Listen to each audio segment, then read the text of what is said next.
que deux papes qui ont mérité d'être surnommés le Grand. Aujourd'hui, 10 novembre, l'Église se rappelle de l'un d'entre eux, Saint Léon le Grand, qui a été pape de 440 à 461. Il a été à la fois un théologien solide et défenseur de la foi, raison pour laquelle il a été proclamé docteur de l'Église, et un négociateur de paix au moment où l'Empire romain d'Occident subissait les assauts des barbares. Pour toutes ces raisons, il a bien mérité son nom de grand. On sait peu de choses des origines de Léon. Il est né en Italie, peut-être en Toscane ou à Rome, entre 390 et 400. Son père s'appelle Quintanius. On retrouve sa trace à Rome sous le pontificat de Célestin Ier, qui a régné entre 422 et 423. À cette époque, Léon est archidiacre de Rome. Il l'est encore sous le pontificat de Sixte III, entre 432 et 440. Il est même l'homme de confiance du pape et très apprécié par le peuple de Rome. Lorsque Sixte III meurt, Léon est en mission de pacification en Gaule pour arbitrer un conflit local. Malgré son absence, le peuple de Rome le plébiscite pour succéder à Sixte III. Il est donc élu pape et consacré le 29 septembre 440. On possède de nombreux documents de Léon le Grand. Une centaine d'homélies, quelques 150 lettres, dont la fameuse Tome à Flavien, qui est une lettre adressée au patriarche de Constantinople, où il défend l'unicité de la personne du Christ, subsistant en deux natures distinctes. Le pape Léon a dû mener des combats sur deux fronts en même temps, le front de la foi et le front de la paix, à un moment où le pouvoir impérial faiblissait en Italie.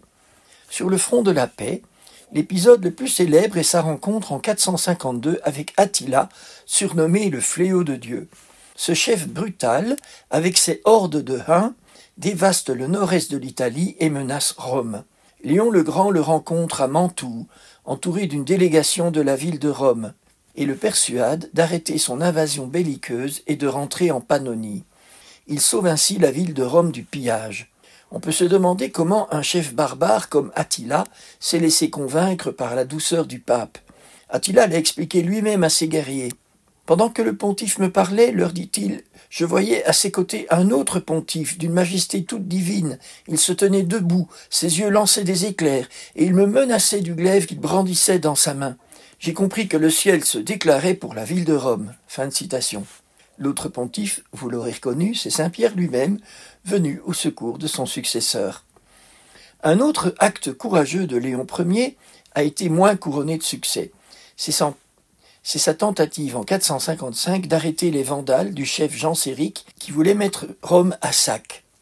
Léon le Grand, sans armes et entouré de son clergé, rencontre Genséric. Il n'obtient pas que Rome soit épargnée, mais il impressionne les envahisseurs qui épargnent les grandes basiliques où les foules se sont réfugiées, Saint-Pierre, Saint-Jean-de-Latran, Saint-Paul hors les murs. Les Vandales vont se livrer au pillage systématique de la ville pendant 15 jours, mais ils ne l'incendient pas. C'est en référence aux actes de pillage des Vandales en 455 que le fameux abbé Grégoire a inventé le verbe « vandaliser » le 11 janvier 1794 pour dénoncer les destructions de monuments et d'œuvres d'art pendant la Révolution française.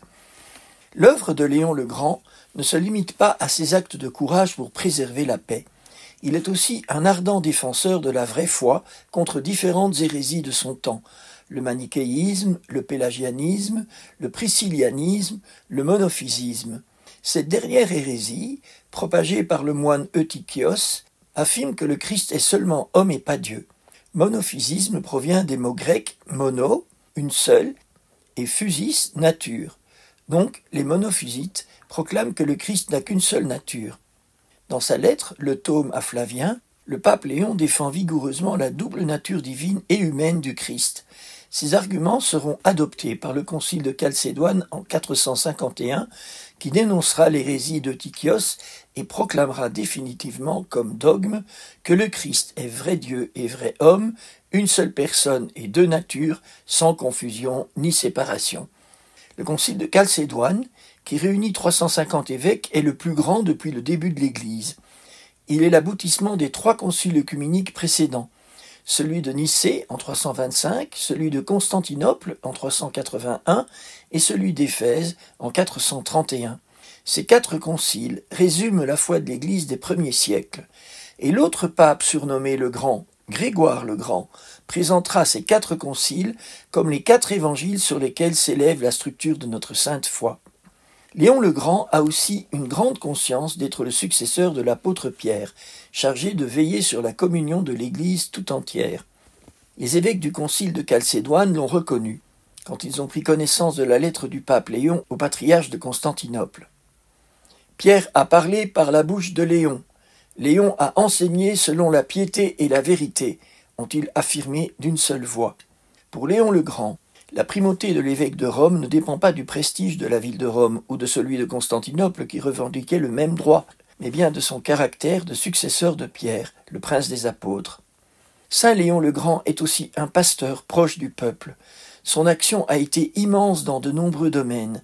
Il a soutenu la charité pour les pauvres d'une Rome éprouvée par les famines et l'afflux de réfugiés. Il a lié pour la première fois le jeûne avec le partage et l'aumône, ce qui nous semble aujourd'hui une évidence. Il a souligné, je cite ici le pape Benoît XVI, que la liturgie chrétienne n'est pas le souvenir d'événements passés, mais l'actualisation de réalités invisibles qui agissent dans la vie de chacun. On dit de Léon le Grand que l'humanité, la douceur et la charité ont été ses principales vertus. Il a été un apôtre de la beauté de l'incarnation du Fils de Dieu, ce qui lui a valu le titre de docteur de l'incarnation. Il est mort le 10 novembre 461 à Rome et il est le premier pape à avoir été enterré dans la basilique Saint-Pierre. Écoutons pour terminer l'exhortation qu'il nous adresse en tant que chrétiens. « Reconnais, ô chrétien, ta dignité. Tu participes à la nature divine. Ne retourne donc pas à ton ancienne souillure par une manière de vivre indigne de ta race. Tu as été transféré dans le royaume de lumière qui est celui de Dieu. » C'est de ce royaume de lumière où il est maintenant que Saint Léon le Grand intercède pour l'Église et pour nous. N'hésitons pas à le prier en ces temps d'épreuve. Il en a connu de nombreuses, mais toujours le Seigneur l'en a fait sortir victorieux. Il fera de même pour notre Église aujourd'hui.